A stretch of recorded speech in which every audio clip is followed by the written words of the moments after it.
अरुणाचल प्रदेश की राजधानी ईटानगर में यूनिवर्सल हेल्थ इंश्योरेंस स्कीम को लॉन्च किया गया। इस योजना का सीधा लाभ प्रदेश की आम जनता को मिल सकेगा और वो अपना महंगा इलाज भी कम कीमत पर आसानी से करवा सकती है। देश के पूर्वोत्तर राज्य अरुणाचल प्रदेश के लोग भी आसानी से अपना इलाज करवा सकेंगे। खास बात ये कि इसके लिए उन्हें कोई ज्यादा कीमत भी नहीं चुकानी पड़ेगी। सोमवार को ईटानगर में मुख्यमंत्री नाबाम तुकी ने यूनिवर्सल हेल्थ इंश्योरेंस स्कीम को लॉन्च किया। इस समारोह में नाबाम तुकी ने बताया कि इस योजना का सीधा लाभ प्रदेश की आम जनता को मिलेगा। हम मदद करेगा।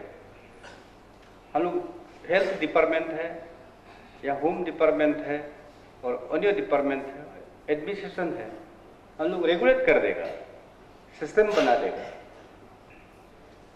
कार्ड हम लोग दे रहा है, वो कार्ड से रिएम्बर्समेंट होगा। जो ट्रीटमेंट का पैसा हम लोग मिलेगा, वापस मिलेगा। फिलहाल फाइनेंस कमिश्नर की अध्यक्षता में बनाई गई कमेटी की देखरेख में योजना का काम जारी है। राज्य सरकार ने जिले के सभी सरकारी अस्पतालों को इस स्कीम को लागू करने के लिए 10 करोड़ रुपए की राशि मुहैया करवाई है। मुख्यमंत्री नाबाम तुकी ने योजना को लॉन्च करते हुए भरोसा दिया कि ये योजना लोगों की उम्मीदों को नहीं तोड़ेगी। हालांकि शुरुआती दौर में कुछ परेशानियां जरूर आ सकती हैं।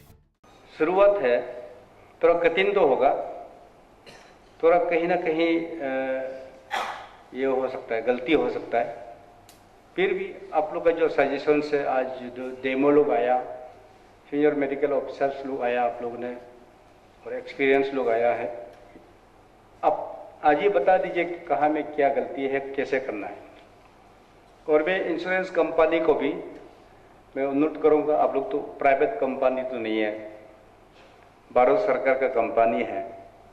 राज्य सरकार ने स्कीम से जुड़ी किसी भी परेशानी या जानकारी प्राप्त करने के लिए एक टोल फ्री नंबर 180020900201 जारी किया है।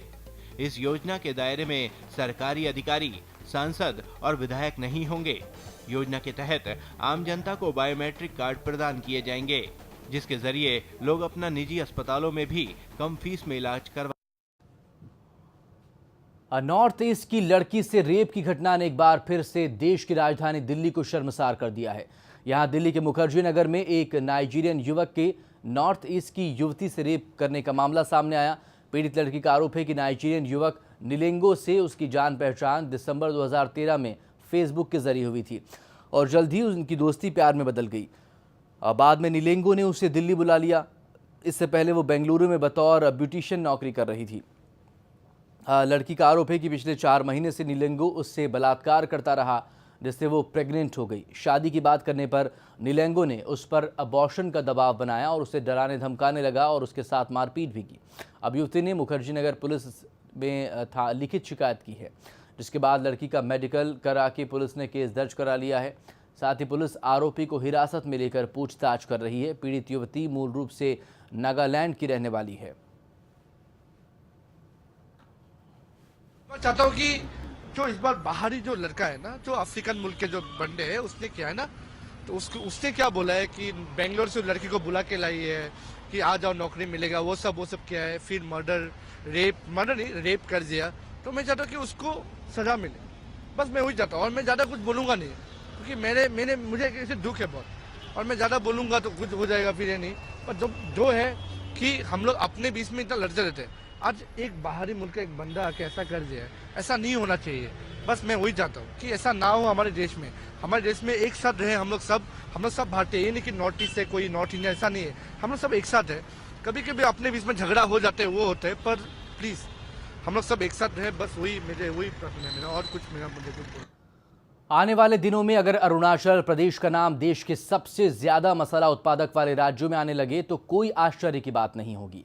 मसालों की खेती को बढ़ावा देने के लिए स्पाइस बोर्ड ऑफ इंडिया ने प्रदेश के साथ एक समझौता किया है, जिससे मसालों की खेती करने वाले किसानों को काफी फायदा मिलेगा।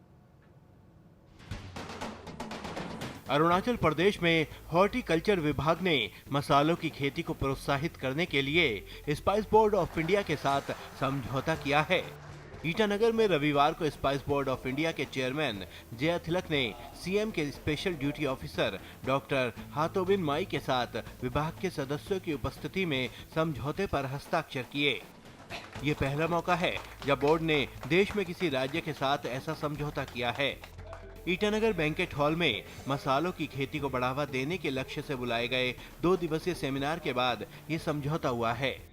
आज का दिन हिस्ट्री में याद रहेगा कि पहली बार स्पाइस बोर्ड ऑफ इंडिया ने किसी स्टेट के साथ में MOU साइन किया और वी आर वेरी हैप्पी कि जो स्टेप उठाया वो बहुत ही आगे जाकर फार्मर्स लोगों को फ़ायदा मिलेगा। इस पे MOU में एक तो है कि सबसे पहले कि state government chief minister sir ने ये डिक्लेयर किया है कि स्पाइसेस को flexi program, chief minister flexi program पे रखा जाएगा। मिशन मोड में लेके जा रहे हैं ताकि एम्प्लॉयमेंट जनरेशन और इकोनॉमिक अपलिफ्टमेंट के लिए मिशन मोड में रखा गया। इस समझौते के तहत स्पाइस बोर्ड राज्य में मसालों के लिए कीमीन और नामसई में 2 मसाला केंद्रों को स्थापित करेगा। डॉक्टर हातोबिन माई ने इस समझौते के फायदे बताए। कॉमन फैसिलिटी सेंटर होंगे जिसके अंदर स्पाइसेस पार्क होंगे, जिसके अंदर पे आपको तमाम जो भी सुविधा जरूरत होता है इंफ्रास्ट्रक्चर से लेकर मशीनरी से लेकर टूल्स एंड प्लांट से लेकर ट्रेनिंग डेमोन्स्ट्रेशन से लेकर क्वालिटी कंट्रोल टेस्ट से लेकर सब फैसिलिटीज़ मिलेंगे। और इसी के लिए ही इस्टेब्लिशमेंट करने के लिए यहाँ पे एग्रीमेंट साइन हो गया है। और जब आपके पास सब कुछ होंगे तो आपको कहीं बाहर जाने की ज़रूरत नहीं होगा। नर्सरीज भी अपने होंगे तो बाहर के नर्सरी बाकी स्टेट के नर्सरी को डिपेंड नहीं करेंगे। तो अपने सबके पास भी जब लोकल में सब कुछ होगा तो नेचुरली फार्मर्स को डायरेक्ट बेनिफिट होगा। इतना ही नहीं, इस समझौते के तहत मसालों की खेती करने वालों को 30% प्रति हेक्टेयर जमीन पर सब्सिडी दी जाएगी। वहीं राज्य सरकार भी 20% सब्सिडी अलग से देगी। 33.3% जो spice board of India subsidy दे रहे हैं लार्ज कार्डमम के लिए। साथ ही साथ स्टेट गवर्नमेंट हमारे मुख्यमंत्री ने अनाउंस किया है कि 20% और ऐड कर रहे हैं, तो लगभग 53% सब्सिडी स्टेट फार्मर्स को मिलेंगे। इतना सब्सिडी तो आज तक किसी स्टेट को मिला नहीं। स्पाइस बोर्ड के निदेशक भी मानते हैं कि अरुणाचल प्रदेश में मसालों की जैविक खेती की बहुत गुंजाइश है। मेमोरेंडम पास होने से प्रदेश में मसालों की खेती में तो सुधार होगा ही, साथ ही किसानों को भी बहुत से लाभ होंगे।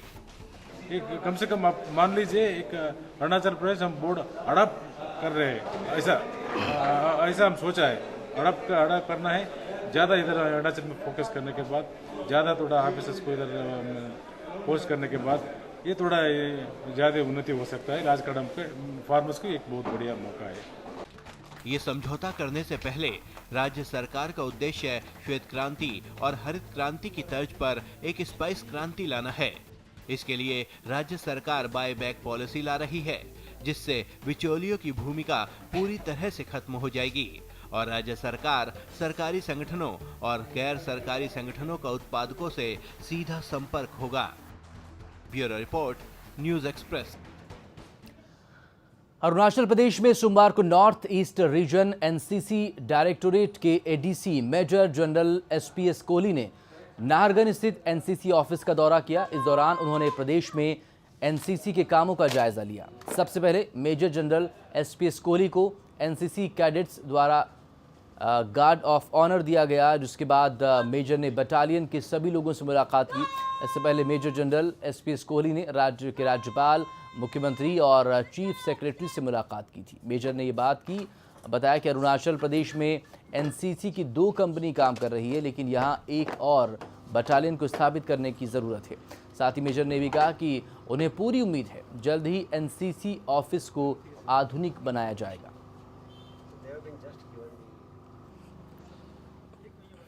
हमारा जो अरुणाचल प्रदेश है वहाँ पे जो एनसीसी का जो फंक्शनिंग है वो कितने आगे तक बढ़ पाई है अभी हमारे पास 2 कंपनियाँ बहुत यहाँ पे हैं और हमारा जो मुहिम चल रहा हुआ है कि कम से कम 1 बटालियन यहाँ पे होनी चाहिए। उसके बारे में भी बात करेंगे एडमिनिस्ट्रेशन से आके, देखते हैं क्या होता है। सर पिछले साल ही ऐसे सुनने को आया था, बात हुई थी कि अपग्रेडेशन को लेके एनसीसी का जो है, तो उसमें आगे कितना काम बढ़ पाया अभी तक?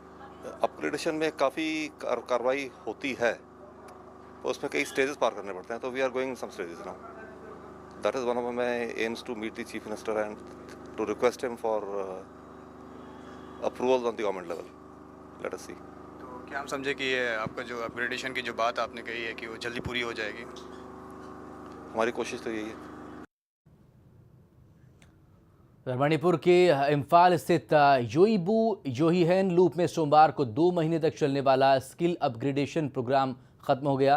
प्रोग्राम की शुरुआत 27 अगस्त से की गई थी, जिसमें काबोकांग नाम के पौधे से बनाए जाने वाली चीज़ों का प्रशिक्षण दिया गया था।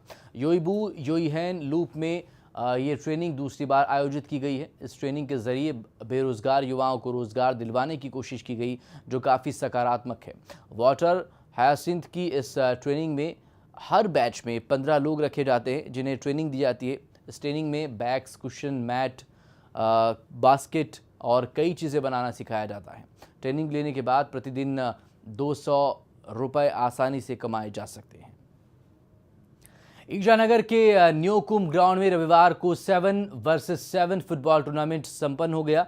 मिथुन फुटबॉल क्लब की तरफ से आयोजित किए गए इस टूर्नामेंट का फाइनल मैच खेला गया रविवार को। फाइनल मैच में मुख्य अतिथि के तौर पर वार्ड नंबर 18 के काउंसलर गोरा लातुक मौजूद रहे। इस फुटबॉल टूर्नामेंट में 12 टीमों ने हिस्सा लिया था, जिसमें से फाइनल मुकाबला हारिताचो फुटबॉल क्लब और कुरुंग कुमे कोलिगियन फुटबॉल क्लब के बीच खेला हुआ गया। इस मैच में हारिताचो फुटबॉल क्लब ने 1-0 से ये मैच जीत लिया। मैच में विजयी टीम को 40,000 रुपये की इनामी राशि दी गई, वहीं रनरअप टीम को 20,000 रुपये का इनाम दिया गया।